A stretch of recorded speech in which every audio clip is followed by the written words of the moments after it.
Assalamualaikum warahmatullahi wabarakatuh. Selamat pagi, Waalaikumsalam. salam sejahtera, salam sehat untuk kita semua. Bapak Ibu yang kami hormati, kami ucapkan selamat datang dalam acara sesi paralel ke-6 di Room B dengan tema keselamatan dan lingkungan pertambangan pada Temu Profesi Tahunan 30 dan Kongres 11 Perhapi 2021. Bersama saya, Ririn, mewakili panitia mengucapkan terima kasih kepada para presenter yang telah berpartisipasi dan Bapak Ibu peserta seminar sesi paralel pada acara pagi ini. Langsung saja untuk sesi pagi hari ini akan dipandu oleh moderator kita, yaitu Bapak Insinyur Firman Nullah Yusuf STMT. Sebelumnya saya akan membacakan terlebih dahulu CV dari moderator kita pada sesi pagi hari ini. Bapak Firman ini lahir di Ujung Pandang 12 Juni 1984. Beliau meraih gelar sarjana di Fakultas Teknologi Industri jurusan Teknik Pertambangan Universitas Muslim Indonesia. Dan beliau meraih gelar magister di Rekayasa Pertambangan Institut Teknologi Bandung. Saat ini beliau merupakan tenaga pengajar sekaligus Ketua Program Studi Teknik Pertambangan Universitas Muslim Indonesia. Untuk mempersingkat waktu, langsung saja kita masuk ke sesi paralel kepada Bapak Firman, dipersilakan.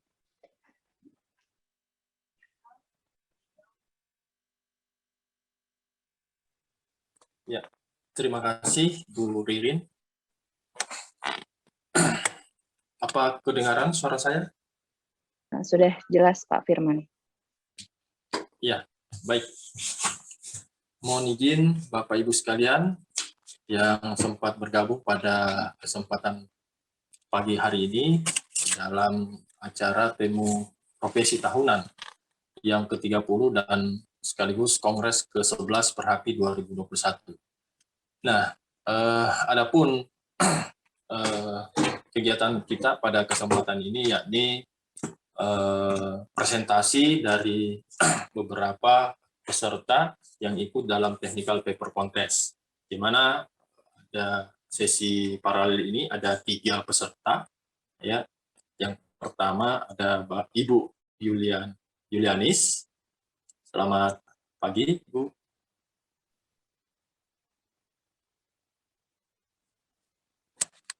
Sehat, Bu? Ya. Kemudian yang kedua ada Bapak Niko Gus Prastomo. Ya, siap Pak. Siap. Oke. Ya. Terima kasih Pak. Dan yang ketiga ada Ibu Retno Dwi. Selamat pagi. Bu Retno, selamat pagi. Selamat Sehat pagi. Bu ya? Alhamdulillah. Ya. Baik, izinkan saya untuk memimpin jalannya acara pada kesempatan pagi ini. Adapun yang perlu kita pahami bersama, yakni dalam pemaparan kita dibatasi waktu kurang lebih 15 menit setiap presenter untuk memaparkan papernya, kemudian dilanjutkan oleh presenter kedua dan seterusnya. Setelah itu kita akan masuk pada sesi diskusi atau tanya jawab terkait seputaran pemaparan dari masing-masing peserta. Mungkin itu yang bisa saya sampaikan dalam kesempatan pada pagi ini.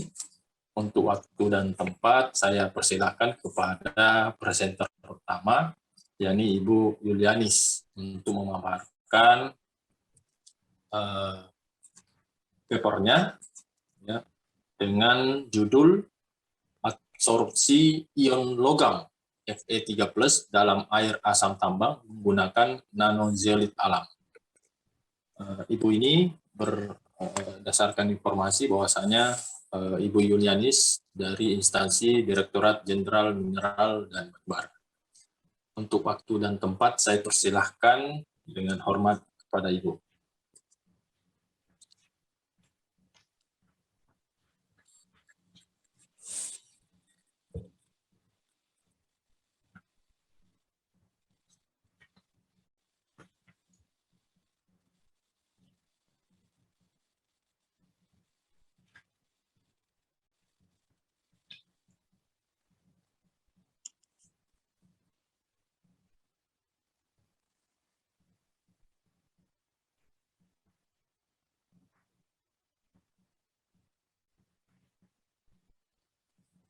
Ibu, suaranya tidak kedengaran, Bu.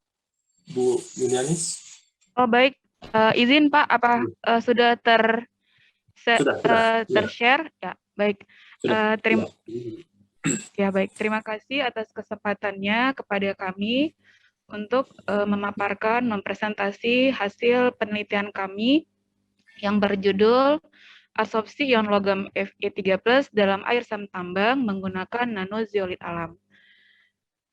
Di sini sebagai presenter, saya mewakili dari teman-teman yang bersama penelitian kami, yaitu saya Yulianis dari Institusi Direktorat Jenderal Mineral dan Batubara, bidang keahlian di Teknik Pertambangan, pengalaman kerja sebagai ASN,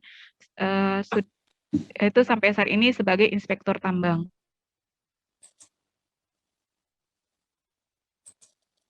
Pendahuluan, Indonesia adalah negara yang kaya akan sumber daya alam. Di antaranya adalah sumber daya alam dari bahan galian tambang, yaitu adanya mineral logam, mineral bukan logam, batu bara, radioaktif, adapun batuan. Kegiatan ini diperoleh, bahan galian tambang ini diperoleh dari kegiatan pertambangan. Kegiatan pertambangan dapat meningkatkan perekonomian dan terpenuhinya kebutuhan masyarakat. Kegiatan pertambangan yang tidak dikelola dengan baik juga dapat berdampak terhadap lingkungan. Salah satunya adalah timbulnya air sam tambang. Dalam penelitian ini, limbah asam tambang diperoleh dari kegiatan pertambangan biji besi yang ada di Provinsi Aceh. Kemudian asam tambang dilakukan pengujian di Laboratorium Barisan Banda Aceh.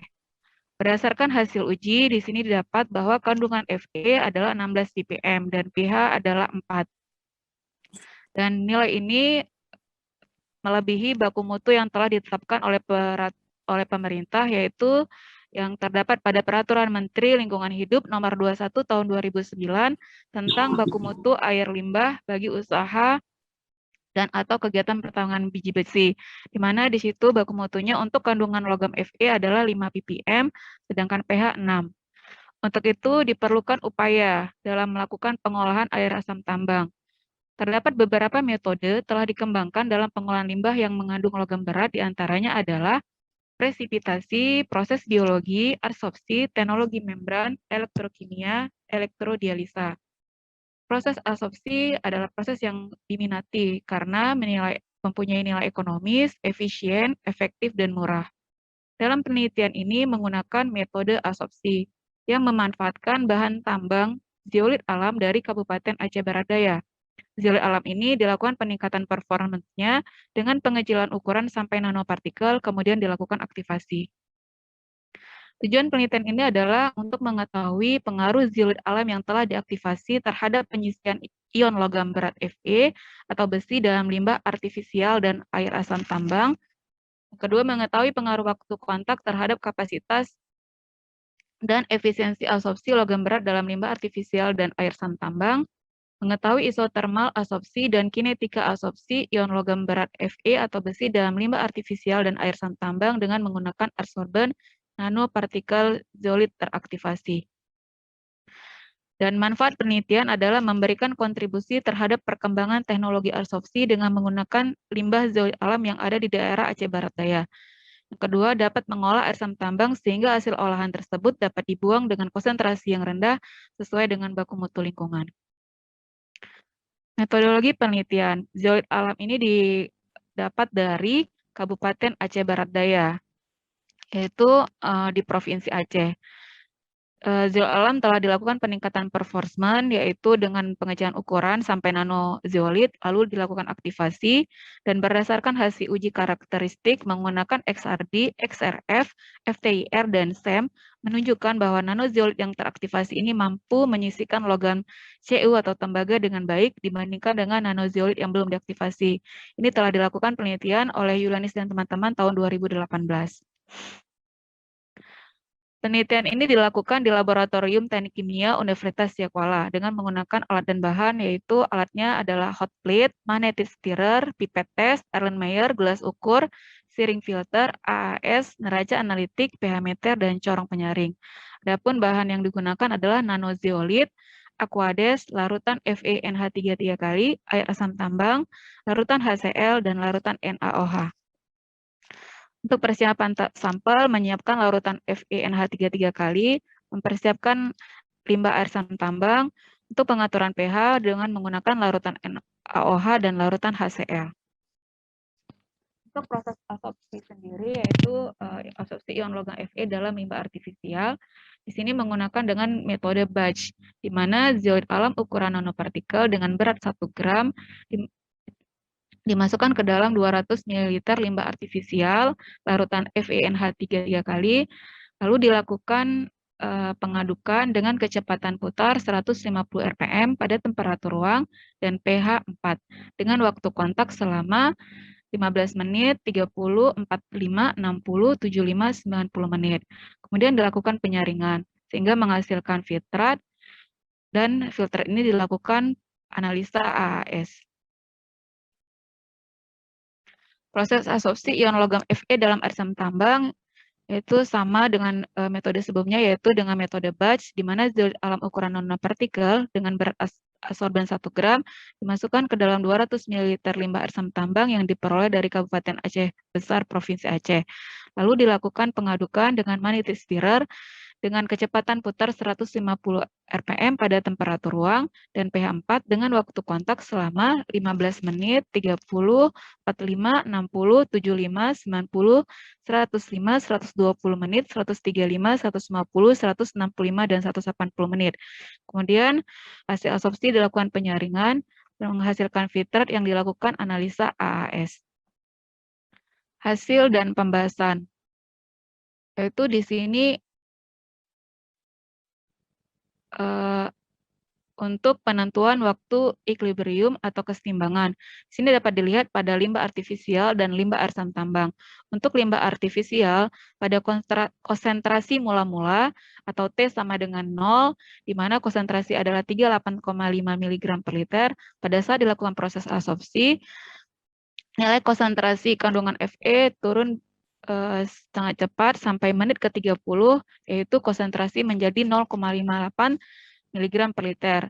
Dan semakin bertambahnya waktu, konsentrasi logam Fe semakin turun menjadi 0,52 pada menit ke-75. Kemudian naik pada menit ke-90 menjadi 0,55. Untuk limbah air asam tambang, di mana konsentrasi mula-mula atau T sama dengan 0 adalah 16 mg per liter. Dilakukan proses absorpsi, dan dapat terlihat di sini dari grafik, terjadinya penurunan konsentrasi pada menit 30 menjadi 1,17 mg per liter, lalu semakin bertambahnya waktu, turun menjadi 0,41 pada menit ke-135.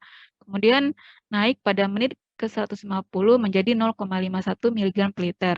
Di sini dapat dilihat waktu equilibrium atau keseimbangan adalah untuk limbah artifisial, yaitu pada menit ke-75, sedangkan untuk limbah air asam tambang adalah pada menit ke-135. Nah, di sini dapat kita lihat setelah waktu equilibrium, terdapat kenaikan. Di sini disebabkan karena adanya pelepasan adsorbat dan dari adsorban.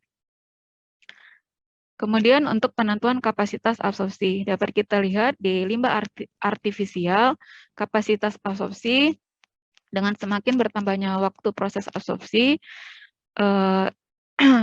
menjadi meningkat, yaitu pada menit ke-75, kapasitas absorpsi sebesar 7,588, namun pada menit ke-90 sedikit menurun menjadi 7,583. Dan pada limbah air asam tambang, di sini dapat terlihat kapasitas absorpsi dengan adanya waktu kontak semakin bertambah waktu kontak, maka semakin naik. Di sini dapat dilihat pada menit ke-135 kapasitas absorpsi adalah 3,14 mg per gram. Dan kemudian sedikit menurun di menit 150 menjadi 3,13. Hal ini disebabkan karena lamanya waktu kontak pada proses absorpsi yang mengakibatkan pori-pori adsorban zeolit terisi lebih banyak adsorbat dan terjadinya pertukaran kation yang menyebabkan pada waktu tertentu memasuki keadaan statis dengan peningkatan penyerapan yang relatif rendah. Ini menurut Morsi tahun 2010.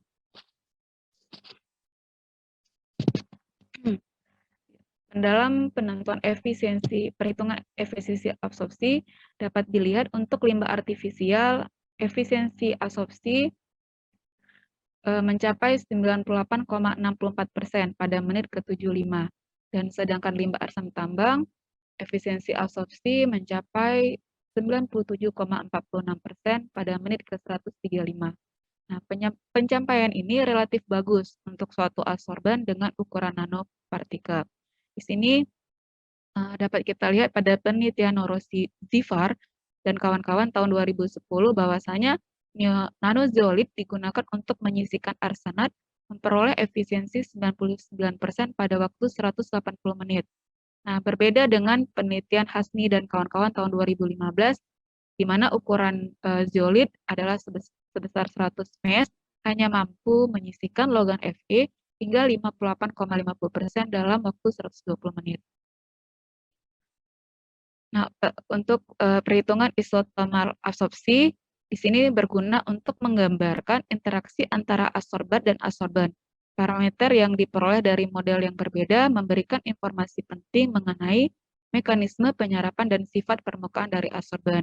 Di sini dapat dilihat bahwa di mana isothermal Lamoir dan isothermal Freundlich, berdasarkan kedua isothermal ini dapat dilihat dengan nilai R kuadrat isothermal Lamoir adalah sebesar 0,74 dan sementara isothermal Freundlich dengan nilai R kuadrat 0,96. Hal ini membuktikan bahwa penelitian ini lebih cenderung mengikuti isothermal Freundlich. Di sini artinya dapat diasumsikan bahwa pusat-pusat aktif permukaan adsorban heterogen dan adsorbat membentuk lapisan multilayer pada permukaan adsorban atau adsorban memiliki permukaan yang tidak homogen dan tiap molekul mempunyai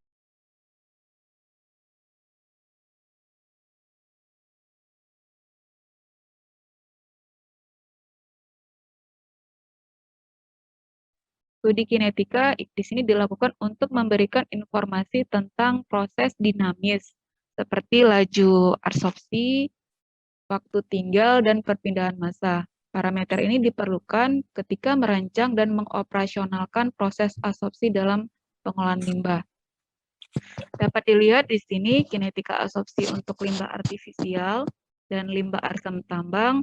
Jika dilihat dari nilai R kuadrat yang sama dengan 1, untuk limbah asam tambang R kuadrat sama dengan 0,99. Di sini dapat kita lihat bahwa kinetika adsorpsi yang sesuai untuk adsorpsi ion logam Fe13 dalam limbah artifisial dan air asam tambang dengan menggunakan nanozeolit alam teraktivasi sebagai adsorban adalah mengikuti persamaan kinetika orde 2 semu. Dan perolehan nilai konstanta yang dimana sesuai dengan orde 2 semu ini. Ya, siap Pak. Di mana perolehan nilai konstanta kecepatan absorpsi pada kinetika absorpsi ini memberikan informasi seberapa banyak adsorban yang digunakan untuk menyerap adsorban persatuan waktu. Kesimpulan, zeolit alam dari Kabupaten Aceh Barat Daya, Provinsi Aceh yang dijadikan ukuran nano memiliki kemampuan yang sangat baik untuk absorpsi ion logam Fe. Yang kedua adalah efisiensi absorpsi mencapai 98,64% untuk limbah artifisial dalam waktu 75 menit dan 97,46% untuk asam tambang dalam waktu 135 menit. Isothermal absorpsi dari penelitian ini merujuk ke isothermal Freundlich dan kinetika absorpsi merujuk ke kinetika orde 2 semu. Demikian hasil penelitian kami yang sudah kami presentasikan. Terima kasih. Kemudian saya kembalikan kepada Bapak Moderator. Ya, terima kasih Bu Yulianis atas pemaparannya. Waktunya tepat. Ya, Untuk selanjutnya mungkin Ibu Yulianis men-stop share. Siapa? Dilakukan presenter berikutnya, yakni Bapak Niko Gus Prastomo dari PT Kaltim Primakol. Ibu Yuliani bisa stay. Kita akan Ini kita stop akan share-nya. nanti kita akan masuk pada sesi diskusi di akhir pemaparan dari 3 presenter ini.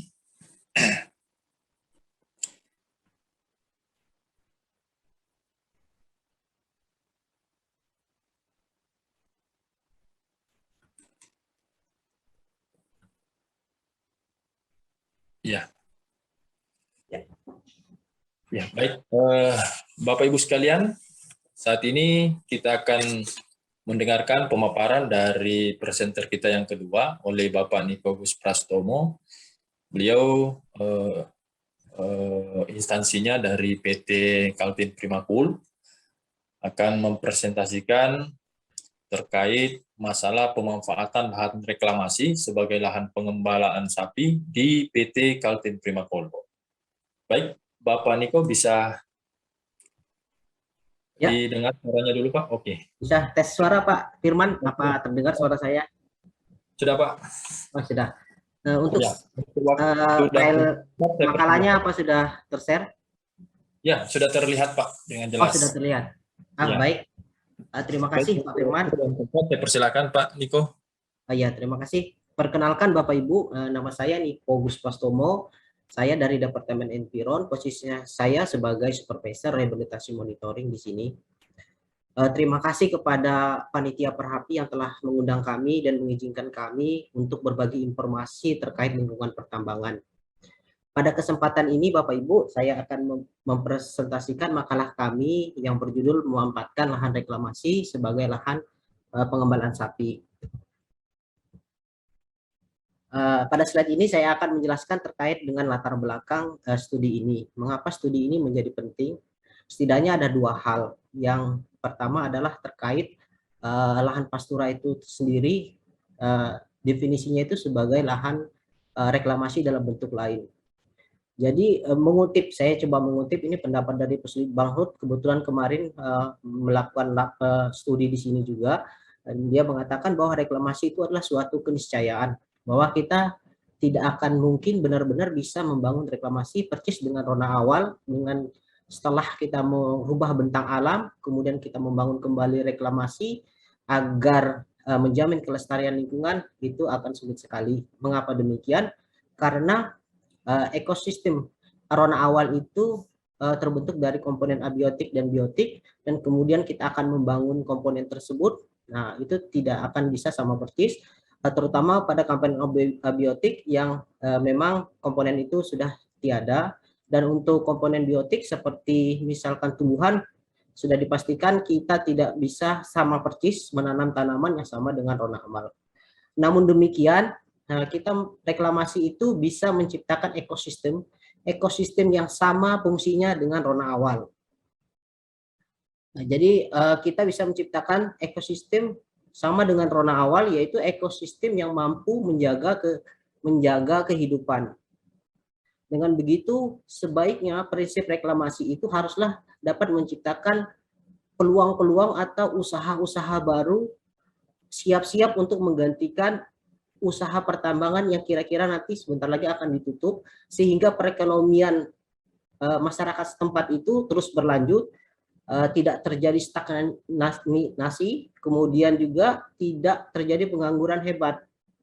Maka di situ peran untuk reklamasi kita bisa langkah strategisnya adalah menyiapkan lahan reklamasi yang bisa mendukung hal-hal yang tersebut. Salah satunya adalah menyiapkan lahan reklamasi dalam bentuk lain, yaitu salah satunya reklamasi pastura.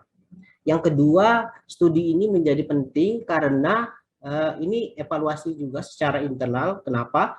Karena kita telah menginvestasikan banyak waktu dan biaya untuk membangun reklamasi ini.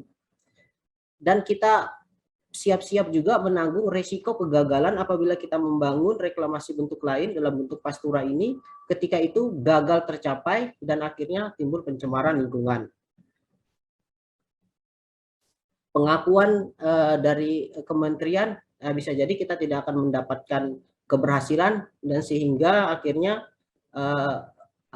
reklamasi itu keberhasilannya ditunda, kemudian ada PR perbaikan dan akan kita menambah waktu dan biaya lagi. Nah, jadi pentingnya di sini kami melakukan evaluasi adalah agar kegiatan-kegiatan di lahan pastura ini tetap trend of record gitu, tetap pada jalurnya, sehingga nanti ketika waktunya akan dinilai atau dievaluasi oleh penilai dari kementerian, maka kita berpeluang untuk berhasil.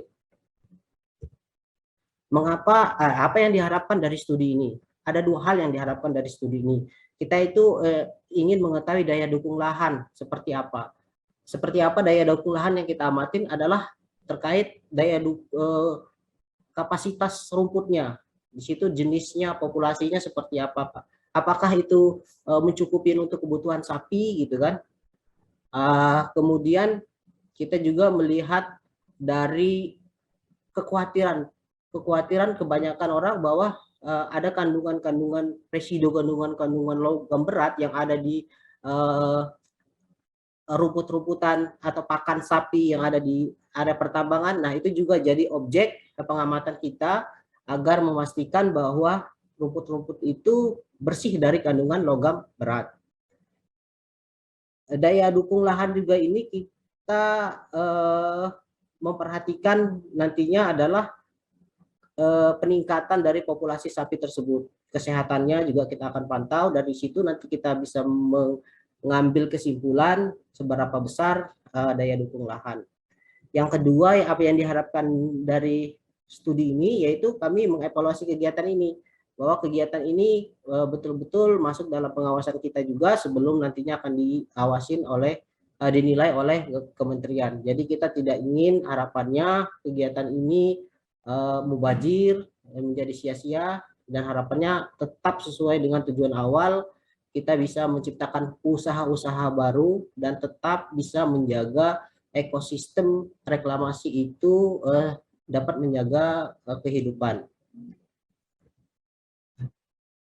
Apa kriteria yang dilakukan dalam studi ini? Yang pertama adalah ada 3 hal. Yang pertama adalah seperti saya sebutkan sebelumnya adalah populasi sapi tersebut. Nah, jadi kita akan melihat apabila nanti sapi yang kita tanam di situ meningkat jumlahnya, nah itu menandakan bahwa program ini cukup berhasil.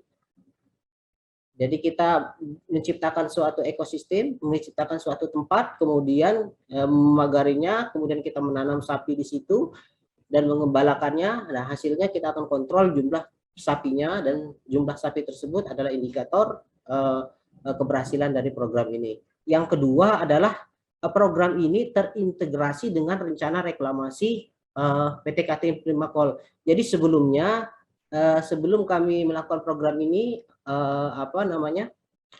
kita sudah mengajukan terlebih dahulu kriteria-kriteria keberhasilan di dalam dokumen RR yang diajukan ke pemerintahan, ke SDM. Jadi kita mendevelop kriteria-kriteria sendiri, kemudian itu disetujui oleh SDM. Nah, kemudian dari situlah kita membangun pastura tersebut. Di sini juga kita kriterianya juga yang saya sebut tadi, kita coba meminimalisir kekhawatiran kita terkait kandungan logam, apakah itu terbukti atau tidak di lahan bekas pertambangan.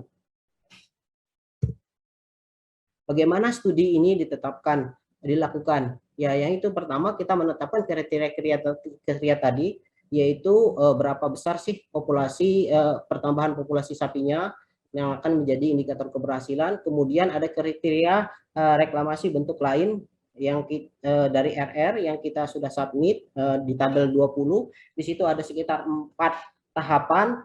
Nah, di situ nanti ada standar-standar keberhasilan yang terukur. Nah, dari situ kita akan menilai capaian kegiatan ini. Yang kedua, kita melihat kandungan logam ini, bagaimana kondisinya, apakah masuk dalam toleransi atau tidak, seperti itu.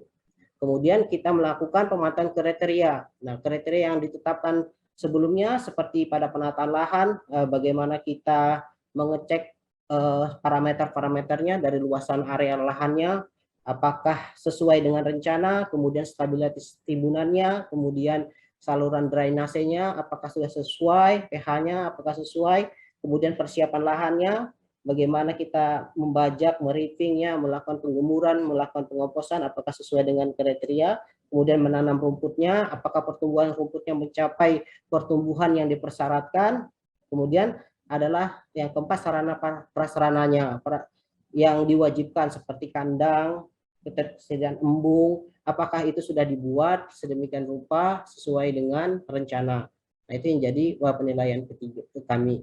Dan terakhir adalah langkahnya selanjutnya adalah mengevaluasi. Nah, dari data pengamatan tersebut berdasarkan kriteria, kemudian kita evaluasi, keluar hasilnya adalah suatu kesimpulan. Hasil apa yang didapat dari penelitian ini? Nah, ternyata di awal-awal itu kita melakukan identifikasi jenis rumput. Nah, di awal-awal sebelumnya kita mengidentifikasi, ternyata sebagian besar rumput di situ adalah berjenis paspalum sekitar 45%. Kita ketahui bahwa ternyata paspalum itu sebenarnya sih cukup rendah proteinnya. Nah, perlu dilakukan tindakan pengayaan. Nah, kita melakukan juga kegiatan pengkayaan dengan jenis-jenis ada 4 jenis: Indigo vera, Brachyernia, Setaria, dan rumput lapangan. Kita lakukan secara terus-menerus. Kemudian di situ juga kita tambahin pakan tambahan konsentrat untuk ini tujuannya sebenarnya untuk sementara menunggu pemulihan rumput. Jadi kita tambahkan juga konsentrat. Kemudian hasil penelitian dari analisa logam dari timbal, kadmium, kemudian tembaga dan seng, ini semuanya di dalam batas toleransi. Nah, toleransi yang dipersyaratkan ada sekitar 100 mg per satuan. Jadi 100 mg per kilogram. Nah, jadi ini kita menggunakan metode yang namanya AES, absorption spectrometry, untuk menganalisa logam tersebut. Dan hasilnya bahwa logam-logam tersebut yang terkandung di dalam rumputnya ternyata cukup aman untuk usaha pengembaraan ini. Dan kemudian hasil yang selanjutnya adalah populasi sapi. Dari awal kita melakukan penanaman sapi sekitar 47, dan alhamdulillah sampai dengan saat ini sudah mencapai 122 ekor. Jadi ada sekitar 2,6 kali kelipatan selama 4 tahun. Dan sebagian juga sapi ini terus didistribusikan ke masyarakat karena daya tampung lahan kita dari 139 itu hanya mencukupi untuk 92. Jadi kelebihan daripada populasi kita langsung oper ke masyarakat. Kriteria keberhasilan yang kita lihat tadi berdasarkan tabel 60 dan kita sudah amatin, ini tersedia lengkap di papernya.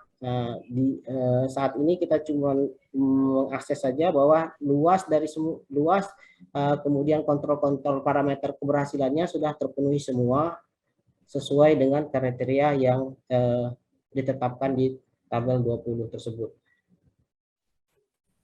Kesimpulannya dari 2 hal tadi bahwa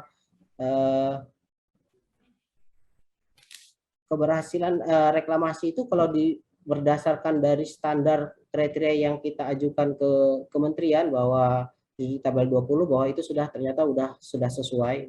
Artinya infrastruktur sudah dibangun sedemikian rupa, pagar sudah dibangun sesuai dengan kebutuhan, kemudian embung air juga dibangun, kemudian shelter, kemudian pondok, dan itu sudah dibangun, semua infrastruktur sudah dibangun. Penanaman rumput juga sesuai dengan kebutuhannya. Yang kedua adalah bagaimana daya dukungnya. Ternyata ya alhamdulillah dari sapi yang ada itu dari meningkat 4 tahun 2,6 kali itu sudah membuktikan bahwa area tersebut mampu mendukung usaha pengembalaan sapi. Demikian Pak Firman, makalah dari saya. Saya kembalikan ke moderator. Terima kasih. Ya, terima kasih Pak Niko. Jadi cukup menarik pemaparannya dan waktunya juga masih ada kurang lebih 2 menit. Ya, Bapak Ibu kalian yang sempat bergabung pada Zoom meeting kali ini,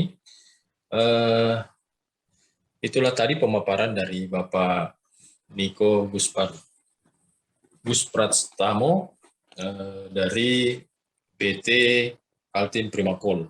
Ya. Jadi beliau juga ini selaku supervisor reclamation, betul Pak Niko ya? Ya, betul Pak, betul. Ya, dari 2008 sampai saat ini. Ya. Oke, terima kasih Pak Niko. Selanjutnya kita akan beranjak kepada presenter ketiga, di mana presenter ketiga ini oleh Ibu Retno Dwi Handayani S. Ibu Retno, apa kedengaran? Kedengaran, Pak. Oke, ya. Bisa di screen share untuk pemaparan papernya. Sudah terlihat, Pak? Oke, ya. Jadi Ibu Retno Dewi Handayani ini sementara menyelesaikan S3 di Sekolah Ilmu Lingkungan Universitas Indonesia. Betul Bu Retno ya? Iya, benar, Ya. Pak.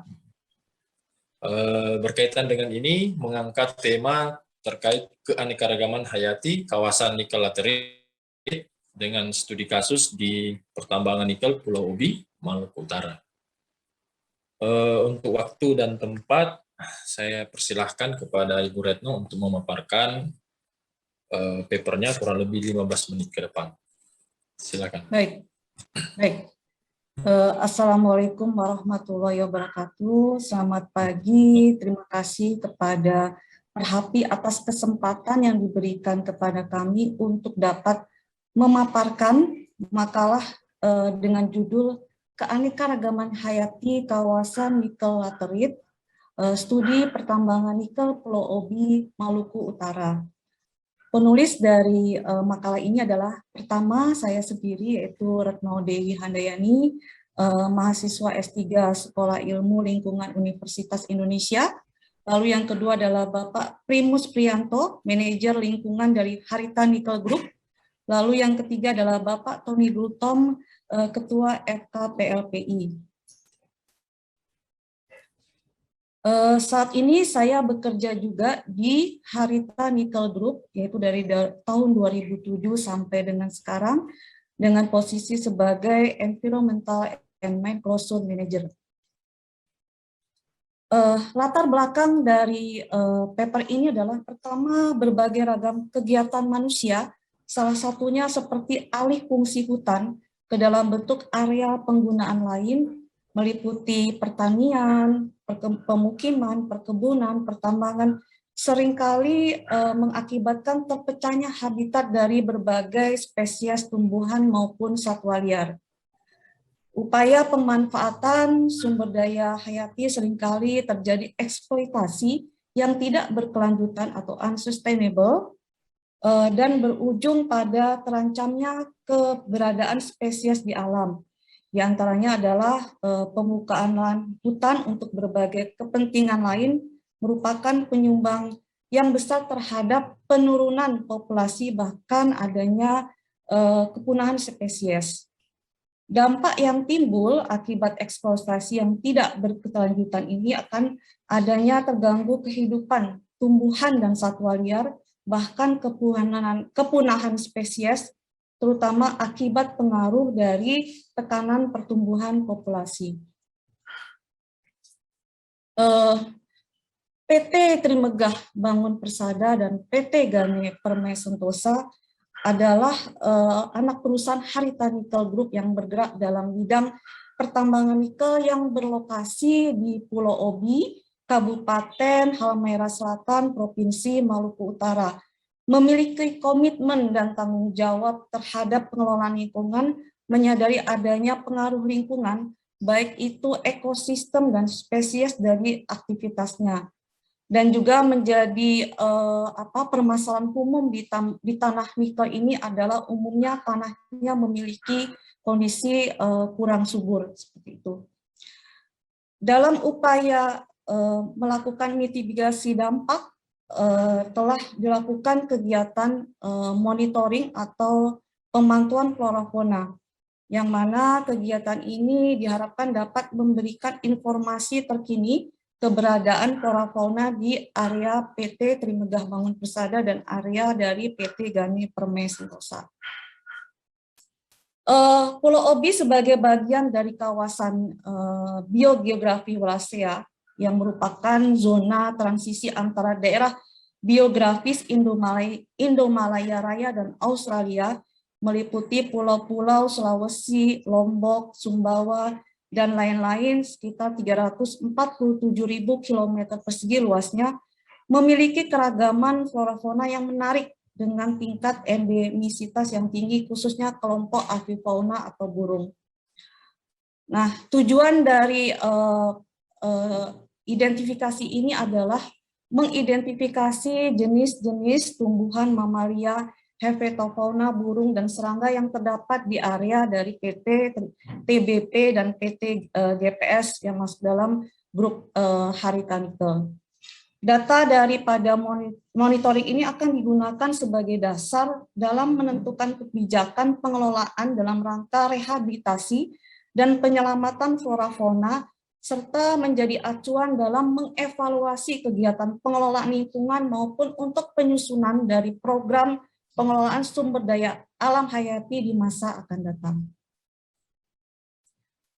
Metodologi penelitian yaitu lokasi di area PT TBP dan PT Gani Permai Sentosa di Desa Kawasi, Kecamatan Obi, Kabupaten Halmahera Selatan, Provinsi Maluku Utara, lebih kurang selama 15 hari dari 26 Desember 2020 sampai 9 Januari 2021. Persiapan studinya dimulai dengan mengumpulkan informasi dasar baik berupa data yang bersumber dari publikasi, yaitu berupa laporan studi, jurnal, dan lain-lain, maupun melalui komunikasi dengan pihak-pihak yang dipandang memiliki informasi, pengetahuan, pengalaman yang berkaitan dengan lanskap dari lokasi studi, baik itu berupa tipe ekosistem, flora fauna maupun status dari konservasinya. Data dan informasi ini digunakan untuk melakukan kajian awal atau preliminary assessment untuk mengidentifikasi area yang berpotensi memiliki sebaran jenis penting dan memahami konteks dari lokasi studi.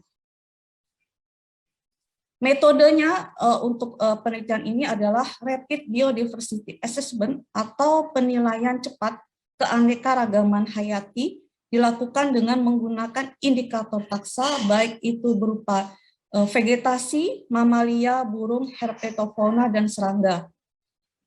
Penilaian keberadaan fauna dilakukan dengan metode transek dan penjelajahan, sedangkan avifauna untuk waktunya untuk pengambilan avifauna, mamalia, herpetofauna dilakukan bersamaan, yaitu pagi, sore, dan malam. Pengamatan serangga dilakukan pada pagi dan sore hari. Penilaian untuk aspek flora menggunakan metode garis berpetak, yaitu dengan ukuran 20 kali 20 meter persegi. Analisis data flora dianalisis secara kualitatif dan kuantitatif, yaitu analisis kuantitatif dengan menghitung frekuensi, kerapatan, dominasi, dan indeks nilai penting. Selain itu, data flora juga dihitung nilai keanekaragamannya. Untuk data fauna dianalisis secara kuantitatif dengan menghitung indeks keanekaragaman berdasarkan indeks keanekaragaman Shannon-Wiener dan juga kemerataan jenis dan kelimpahan jenis. Hasil dari penelitian ini bahwa untuk flora atau tumbuhan, kondisi tutupan lahan didominasi oleh lahan terbuka dan kondisi tanah yang memang kurang subur. Berdasarkan analisis penutupan lahan bahwa sebagian besar areal pemantauan ini merupakan semak belukar di mana memiliki sejarah pernah mengalami kebakaran hutan pada tahun 2007 yang menyebabkan sebagian tegakan hutan ini menjadi hilang. Hasil pemantauan keanekaragaman tumbuhan di areal bekas terbakar ini menunjukkan bahwa keanekaragamannya relatif rendah sehingga proses suksesi berjalan cukup lama. Hal ini didukung oleh penelitian dari Widodo 2011 dalam Risma 2015 bahwa keanekaragaman jenis dipengaruhi yaitu jumlah jenis yang menyusun dalam area, kondisi tanah, ketinggian tempat tumbuh, kondisi lingkungan, khususnya iklim, dan sangat sesuai untuk pertumbuhan dan reproduksi dalam setiap musim. Lalu untuk mengenai tanah nikel yang memang kondisinya kurang subur, didukung dengan buku dari Pak Irdika Mansur, yaitu 2013, bahwa pertambangan nikel ini diasosiasikan dengan tanah yang tidak subur karena berada pada tanah laterit. Nah, jenis-jenis tumbuhan yang umumnya dijumpai di area tersebut adalah, yaitu contohnya seperti ini, kayu Papua, lalu kayu nani, kayu wewe, dan halemoli. Nah, untuk hasil dari penelitian fauna bahwa ditemukan mamalia 10 jenis, burung 52 jenis, herpetofauna 21 jenis, dan serangga 70 jenis. Untuk famili mamalia yang mendominasi adalah kelompok Pteropodidae sebanyak 6 jenis, kemudian dilanjutkan famili Muridae 2 jenis, Suidae 1 jenis, dan Phalangeridae 1 jenis. Untuk famili burung yang mendominasi adalah kelompok Columbidae sebanyak 5 jenis, dan famili Accipitridae sebanyak 4 jenis.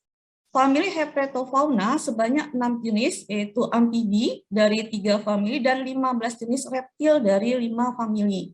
Untuk serangga, yaitu yang dijumpai adalah Nymphalidae 22 jenis, Libelulidae 18 jenis, Pisanidae 8 jenis, Papilonidae 7 jenis, dan Soenagrionidae 5 jenis.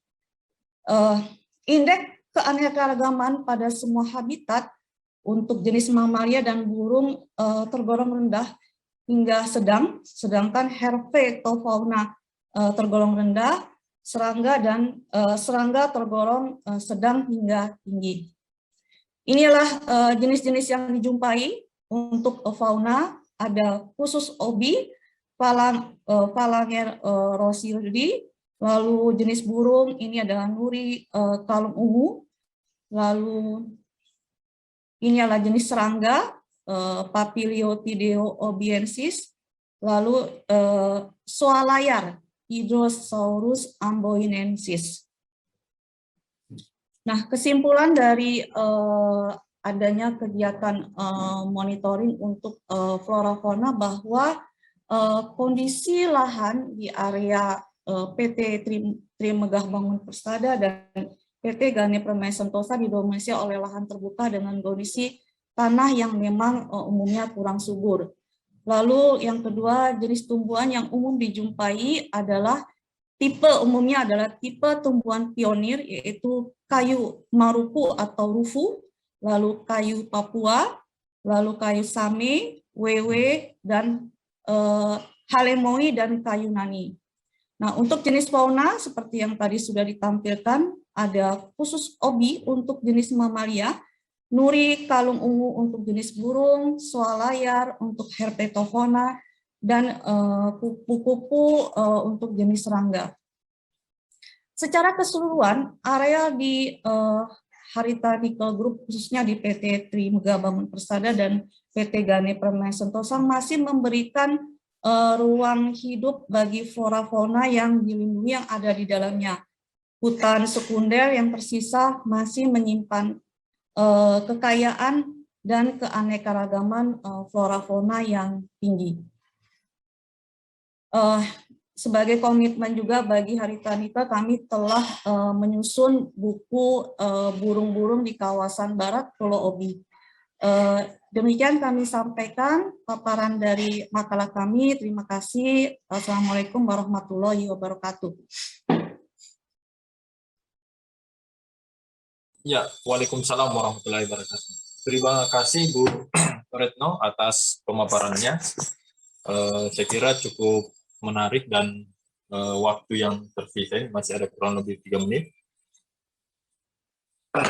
Baik, Bapak Ibu sekalian serta presenter yang kami hormati. Di Zoom meeting ini juga ada kurang lebih 60-an orang yang telah bergabung. Selamat datang yang baru bergabung. Sebelum kita masuk pada sesi kedua, yakni sesi tanya jawab atau diskusi, kami akan dari panitia menitipkan bahwasanya ada kurang lebih 10 menit waktu yang diberikan ya, untuk ketiga presenter. Ya. Jadi mohon sekiranya dari Bapak Ibu sekalian yang ada di Zoom ini, jika ingin bertanya silahkan bisa mengaktifkan langsung videonya dengan suara, kemudian jika ada juga di room chat bisa dituliskan. Baik, kita masuk pada sesi selanjutnya, diskusi.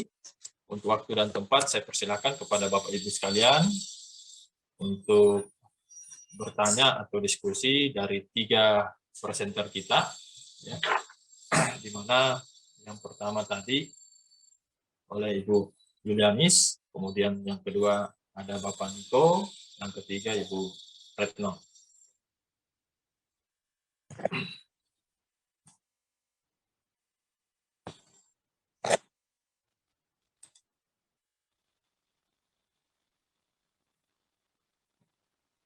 Ya, kalau belum ada, ini ada titipan pertanyaan dari presenter pertama, Ibu Yulianis. Penelitian menunjukkan efisiensi penyerapan yang berbeda terhadap perbedaan konsentrasi Fe awal. Bagaimana hubungan secara umum untuk konsentrasi Fe yang berbeda-beda? Silahkan, Bu. Baik, terima kasih atas pertanyaannya.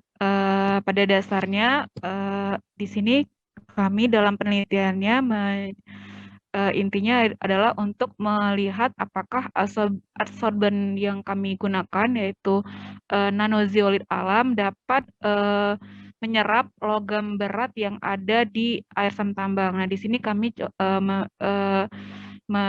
melihat karena kandungan Fe di air asam tambang adalah besar yang kami teliti, jadi kami mencoba yang artifisial dan mencoba juga air asam tambang yang ada real dari lapangan. Nah, kalau kondisinya yang berbeda itu beberapa penelitian juga telah dapat kita lihat itu mungkin perlu dilakukan penelitian lebih lagi karena kenapa untuk yang kami teliti ini hanya untuk logam Fe yang kebetulan nilai konsentrasi yang 38 untuk artifisial yang di air asam tambang 16 ppm. Tapi kalau secara keseluruhan untuk umumnya, karena kami sudah pernah juga mencoba untuk logam tembaga, penyerapan dengan menggunakan nanozeolit alam adsorben dengan menggunakan nanozeolit alam ini sangat efektif atau karena di atas rata-rata 90%. Gitu Pak, karena untuk nilai detailnya mungkin tidak bisa kami sampaikan, cuman karena sudah beberapa logam yang sudah kami teliti seperti logam Cu, Fe, dan Zn, itu dari hasil penelitian kami menunjukkan penyerapan logam rata-rata di atas 90%. Seperti pemaparan kami pada hari ini, logam Fe yang kami paparkan terbukti juga bahwasanya persentase dalam penyerapan logam Fe di antara 95 sampai 97%. Begitu, Pak. Ya, baik Bu Yulianis. Kemudian yang kedua pertanyaannya adalah jika dalam prakteknya di tambang, ini bagaimana saran peneliti terhadap operasional pencampuran nanozeolit? Mengingat adanya waktu efektif penyerapan Fe Selain itu, apakah diperlukan pengadukan dan langkah khusus untuk hal tersebut? Izin Pak, untuk maksudnya ini untuk di lapangan ya Pak ya? Iya, implementasi di lapangan. Ya, baik. Terima kasih. Dalam penelitian ini kami masih mencoba dalam kapasitas laboratorium, di mana kami juga menggunakan metode asopsi ini adalah dengan metode batch, yaitu metode batch ini adalah metode yang menggunakan di mana larutan seperti air asam tambang dimasukkan adsorban lalu dilakukan proses pengadukan. Nah, untuk di lapangan sendiri itu belum kami coba lakukan karena metode asopsi yang di lapangan mungkin bisa saja dengan metode yang berbeda karena asopsi sendiri ada dua metode batch dan kolom. Nah, yang untuk penelitian kami lakukan ini baru dilakukan dalam skala kapasitas laboratorium, Pak. Oke, ya. Baik, terima kasih Bu Yulianis. Mungkin dari teman-teman atau Bapak Ibu yang ada di Zoom, apa ada yang mau ditanyakan? Silahkan. Saya beri kesempatan lagi. Ya, jadi kita membantu mahasiswa kita untuk memberikan feedback. Sambil menunggu, kita berlanjut kepada presentasi dia. Ini ada titipan pertanyaan. Pak Niko, apa terdengar? Masih monitor Pak Niko? Ya Pak, dengar Pak. Kurang jelas tadi Pak. Ya, terima kasih Pak Niko. Ya, ini ada titipan pertanyaan Pak. Yang pertama adalah, apakah sapi yang dikembangkan di peternakan KPC ini sudah dapat dikonsumsi oleh masyarakat luas, ataukah ini masih dalam tahap penelitian? Seharusnya bisa Pak, sudah dikonsumsi. Karena dari studi itu, kekhawatiran kita terkait residu kandungan logam terhadap lumpur itu juga tidak ada. Jadi sudah dipastikan bahwa sapi ini normal seperti yang digembalakan oleh masyarakat. Jadi memang di sini kita sistemnya itu menyediakan kawasan, kemudian kita tanam, hasilnya melebihi dari daya tampung, kita kasih ke masyarakat. Oke. Ya, terima kasih Pak Niko. Kemudian ada yang kedua, ini pertanyaannya bagaimana langkah dan jangka waktu yang diperlukan agar hasil peternakan dapat dikonsumsi masyarakat secara luas dan berfungsi sebagaimana peternakan pada umumnya, mengingat efek kesehatan dan efek kesehatan yang memerlukan penelitian dan pengawasan jangka panjang. Ya, kalau terkait ini secara kontinu itu bisa kita tingkatkan nanti ke arah studi selanjutnya. Kan sementara kita bisa menjauh kekhawatiran dari residunya yang ada di pakannya. Nah, kemudian nanti kita bisa kalau masih ada kekhawatiran pada dagingnya, apabila itu masih kita khawatir, nanti kita melakukan uji lagi. Seperti itu mungkin maksudnya, atau saya kurang menangkap ya pertanyaannya? Ya, ini mungkin terkait masalah apa ya, jangka panjangnya nih Pak. Jadi bagaimana mungkin persiapan atau apa yang harus dilakukan oleh perusahaan terkait masalah kesehatan ya, yang mungkin butuh pengawasan dan penelitian yang secara kontinu. Nah, ini bagaimana persiapan dari perusahaan? Iya Pak, ini memang lahan reklamasi bentuk lain, yang lahan Pasutera ini memang secara kontinu dipastikan akan menjadi lahan reklamasi bentuk lain untuk Pasutera. Selanjutnya akan demikian, karena ini kita untuk membuat ini juga kita minta izin juga ke kementerian gitu kan. Kemudian kita mendevelop kriterianya, kita penuhin, kemudian dia evaluasi, apabila berhasil, ya diakuin keberhasilannya, dan selanjutnya tetap karena peruntukannya untuk pengembalaan, selanjutnya akan seperti itu. Nah, untuk kebutuhan-kebutuhan yang diperlukan kriteria lain yang dibutuhkan untuk mendatang, misalkan kita cek bagaimana sih kandungan daging sapinya seperti apa, kekhawatiran seperti akan segera bisa kita penuhi gitu Pak. Oke, baik, terima kasih Pak Samsun. Ketiga ini ada lagi Pak Samsun, Pak Niko, ya, jika menggunakan analisis risiko ya, terhadap kemungkinan terjadinya air asam tambang dari kebocoran sistem proteksi PAF atau NAF, bagaimana hal tersebut dapat dipantau dan dimitigasi pada masa pasca tambang? Ya, terkait areal ini kita yang kelola ini sekitar, ini kita berbicara untuk areal pastura saja Pak, sekitar 139 hektar.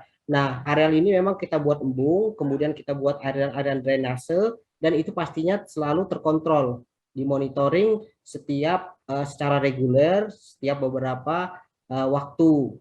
Dan itu kalau misalkan kita dapatin bahwa areal tersebut misalkan terkupas lapisan napnya, maka kita akan tutupin, kita akan selimutin lagi. Kita di sini mempunyai ada 4 metode gitu dari DC01 sampai DC04. Nah, kita lihat di mana yang lebih efektif. Insya Allah kita akan penuhin komitmen-komitmen tersebut seperti itu. Tapi sementara ini ya kita setelah monitoring kita tidak mendapatin adanya air asam tambang. Karena kita menggunakan DC03 di situ, ya alhamdulillah ya alhamdulillah kedepannya harapannya ya tidak terjadi hal seperti itu. Tapi tetap juga untuk itu kami melakukan kontrol pengawasan secara kontinu seperti itu Pak.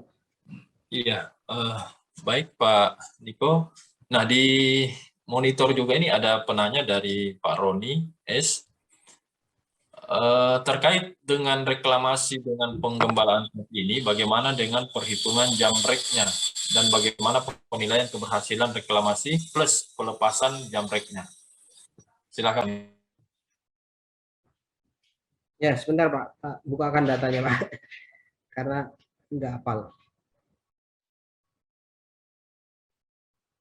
Jadi dari data penilaian kemarin itu untuk revegetasi pastura tahun 2013 itu kita sudah mencip untuk luasannya sekitar 90 berapa dari 800 hektar itu yang kita rencanakan kita sudah achieve sekitar 780 dan tersisa 92. Nah, sedangkan ini 139 untuk areal pengembalaannya ini, nah ini sudah termasuk bagian dari pencapaian itu. Oke, terima kasih untuk sementara Pak Niko. Ya, kita beranjak kepada presenter ketiga, Bu Retno. Bu Retno masih monitor, Bu? Masih, Pak. Oke. Ibu, ini ada beberapa pertanyaan untuk dituju Bu Retno. Yang pertama, kegiatan operasi pertambangan dapat menimbulkan emisi kebisingan, debu, getaran. Apakah terdapat standar baku mutu untuk melindungi flora dan fauna di sekitar area pertambangan? Langsung jawab ya Pak ya. Jadi ya. Kami rutin melakukan untuk pemantauan baik itu udara maupun kebisingan sebagai kewajiban kami dalam pelaksanaan di pemantauan lingkungan. Jadi baku mutunya tentu mengacu kepada peraturan yang memang berlaku yaitu PP 22 tahun 2021. Seperti itu Pak.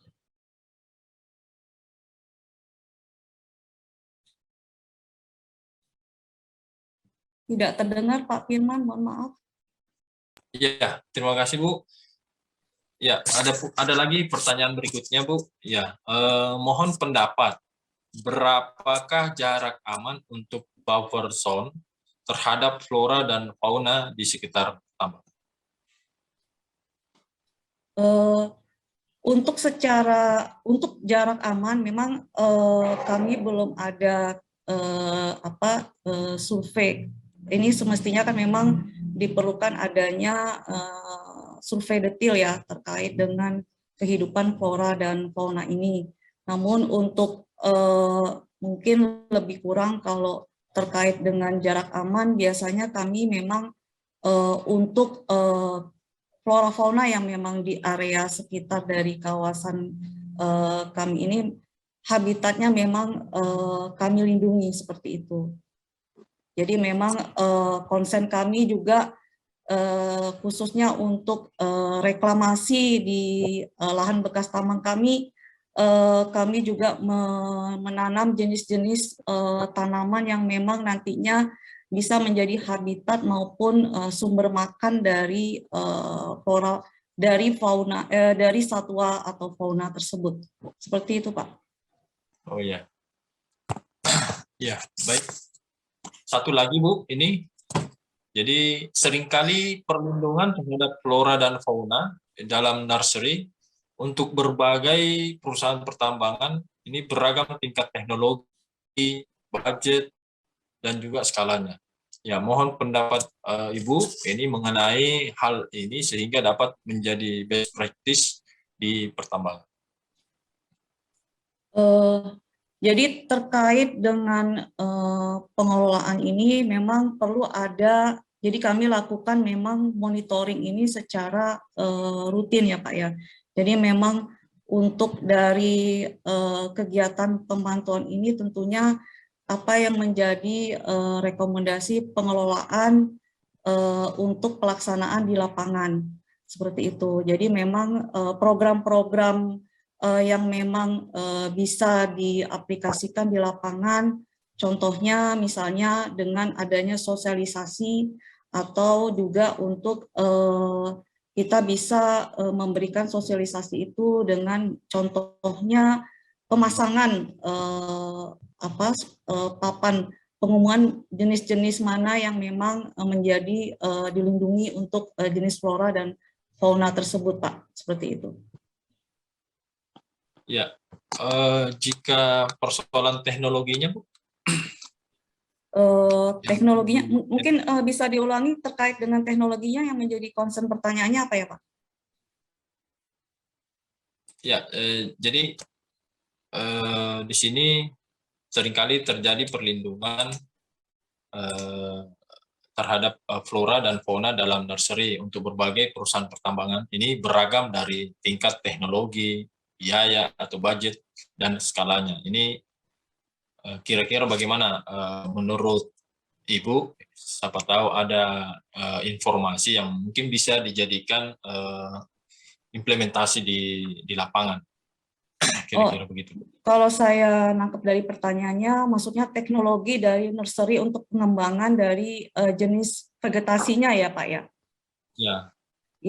Ya ini mungkin untuk nursery yang teknologi memang secara umum bagaimana pembibitan dilakukan, jadi mulai dari proses terutama memang direkomendasikan adalah untuk jenis-jenis yang memang lokal daerah setempat, tapi kalau untuk teknologi khusus yang memang biasanya yang menjadi tahapan di persemaian itu adalah mulai dari penyiapan benihnya, lalu untuk mulai dengan persiapan untuk pembenihannya, lalu perawatan, dan juga nanti pada siap tanaman jika siap untuk ditanam bisa segera untuk dipindahkan ke lokasi penanaman. Jadi kalau untuk teknologi khusus untuk penyemaian bibit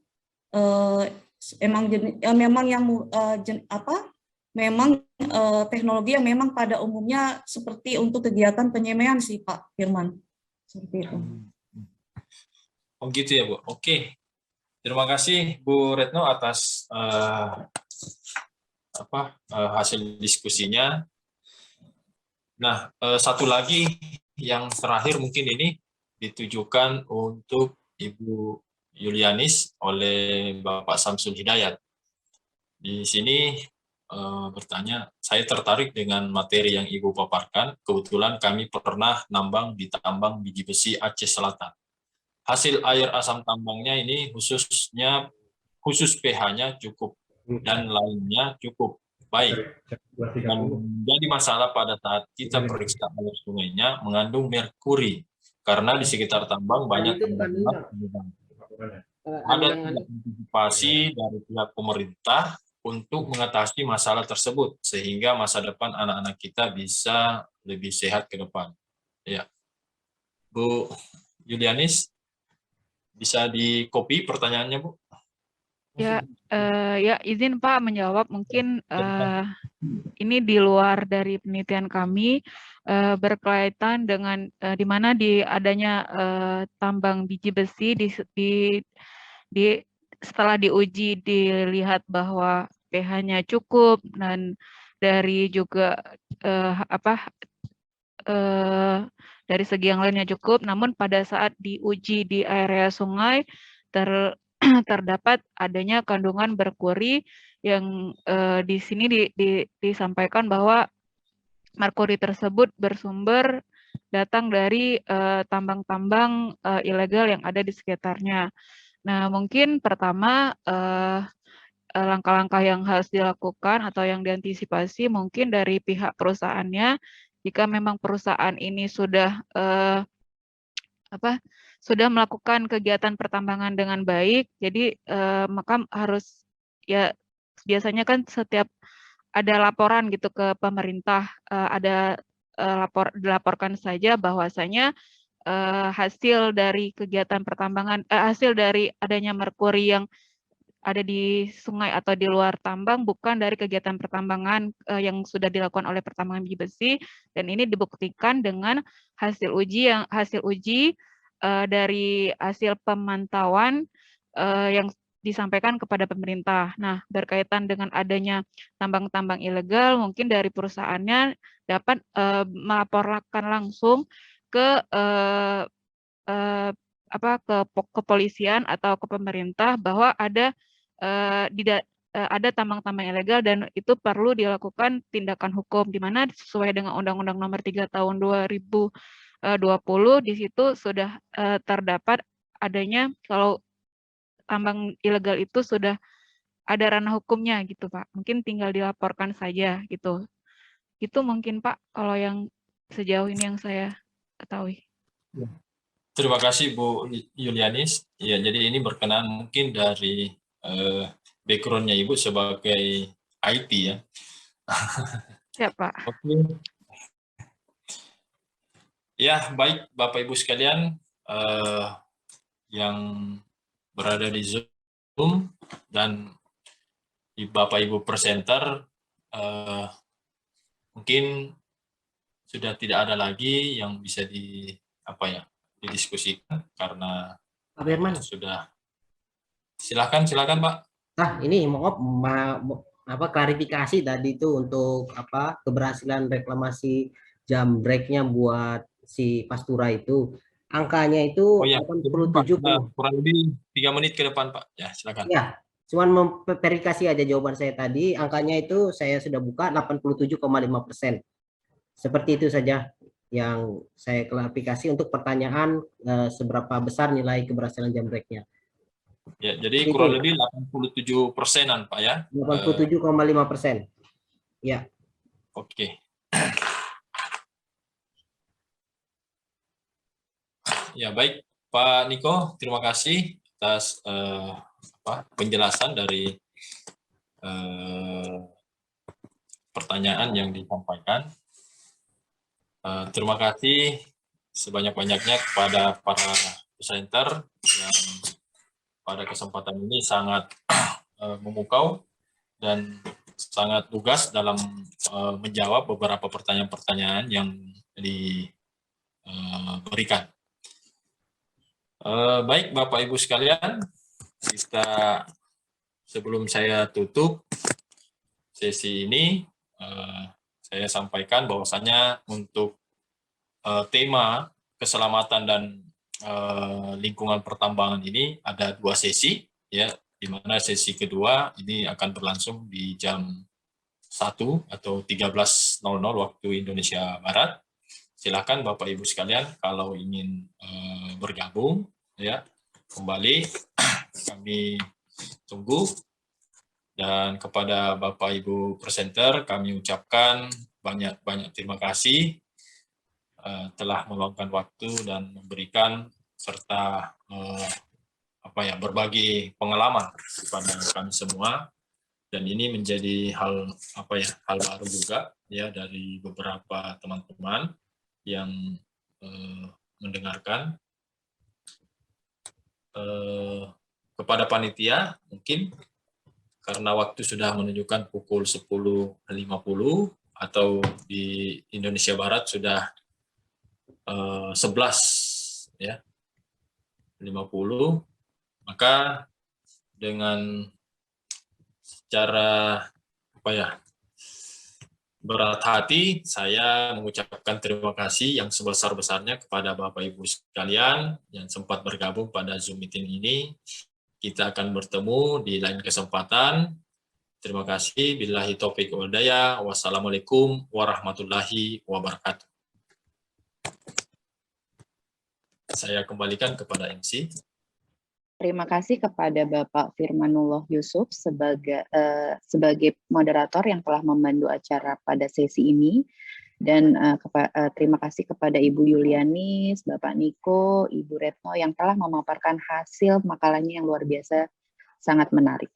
Acara selanjutnya adalah menyaksikan video apresiasi yaitu pemberian plakat kepada moderator dan ketiga presenter secara virtual yang akan dibantu oleh tim panitia.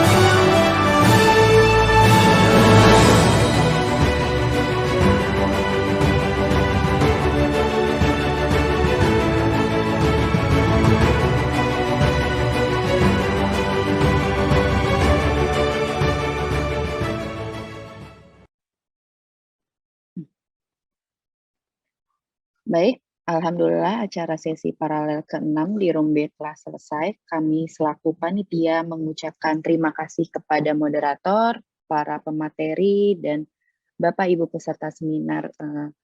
Saya mewakili panitia mengucapkan mohon maaf kepada Bapak Ibu jika ada yang kurang berkenan selama sesi paralel ini berlangsung. Sebagai informasi, setelah ini di jam 10.15 akan dilanjutkan kembali sesi paralel yang kedua dengan tema pengolahan dan pemurnian bahan galian dan keselamatan dan lingkungan pertambangan.